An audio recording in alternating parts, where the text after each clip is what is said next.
I'm going to speak about the network of agroforestry that belongs to the Croplands Research Group. This network is led by myself, also by Nuria Ferrer Dominguez and Anastasia Pantera from Spain and Greece. Well, our network is based mostly in the affinet network, which was a European Union project of 2 million euros that involved 9 countries as the partnership, but also many countries all over the globe, and integrated more than 1,500 actors. In the affinet network, in the last year, we have been carried out different types of events, materials, and social media. I am going to speak about the events, and Nuria is going to highlight the main hotspots about materials and social media. Well, after the last Cropland Research Group meeting, we had a European parliamentary session where the main results of affinet were shown. It has around 44 attendees, and it was hosted by the MEP Isabel Carballais, who highlighted the following. Climate emergency and sustainability are 2 words that have never been so prominent in the EU political debates. But in front of the key words and concepts, we need to put concrete solutions and highlight good practices. Agroforestry is one of them. In the last December, we also had the affinet final conference that was taking place in the Nouvelle Aquitaine Brussels office in Belgium. And it was a forum of discussion about the main results and the main highlights with regard to policy and related with climate change, with different policy officers of the DG Agri and Rural Development experts. We also count with representativeness of the different members and governments of Europe, like for example the Czech Republic. It was the discussion was taken with around 29 attendees. Later on, during just this year, in September 2020, the Spanish Ministry of Agriculture, Fisheries and Food asked us to speak about how affinet play a role through the innovation and the integration and engagement of different stakeholders. It was an exchange between operational groups and innovative projects on climate change and carbon footprint reduction. As agroforestry is one of the main sustainable solutions to sequester carbon in terrestrial ecosystems, we were invited to this meeting that can be seen in the YouTube channel. Were present more than 100 attendees, and it was about the carbon sequestration that can be taken by agroforestry.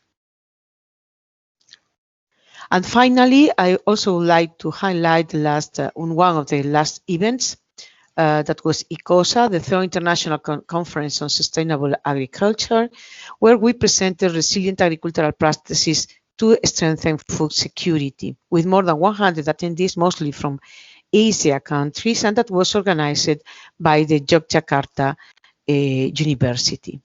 We spoke about how agroecological practices can help to foster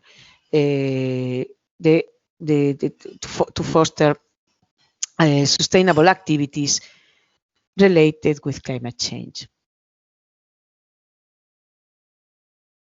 Now it's Nuria, the person that is going to keep going. Nuria? Thank you, Rosa. As Rosa said, under the affinet project, we have produced different communication and dissemination materials. We have an allied handbook. You can see in this slide the link to this allied handbook, agroforestrynet.eu. And this handbook includes different agroforestry fact sheets with a high number of participants, mainly stakeholders. The handbook is translated to different languages and has received a high number of visitors in the last year. We have received a total of 5,446 visitors, mainly from Spain, USA, Hungary, or Poland. Next slide, Rosa, please.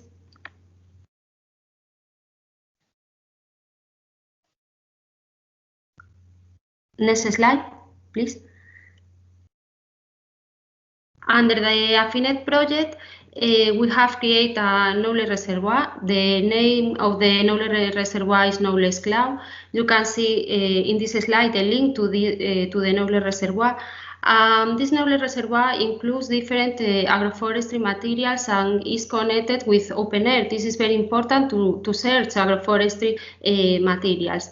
The knowledge reservoir is also translated to different languages. It was translated to 9 languages, which are the languages of the affinet partners. Next slide, please. Finally, affinet has also Facebook and Twitter. In Facebook, we have 1,500 followers, and in Twitter, we have 1,384 followers.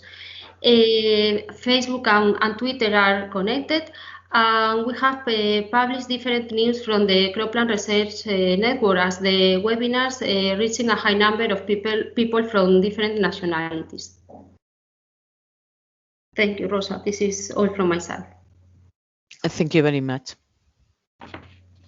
Finally, we would like to highlight also the different European Union projects related with climate change and the accessibility to different materials. The ones that are related with sustainable land uses and technologies that combat climate change are under trees, which is about agroforestry, and it's based in South America, Africa, and Europe. Also, agroecology for EU, that will establish the basis for the next agroecology partnership that will be developed at European level.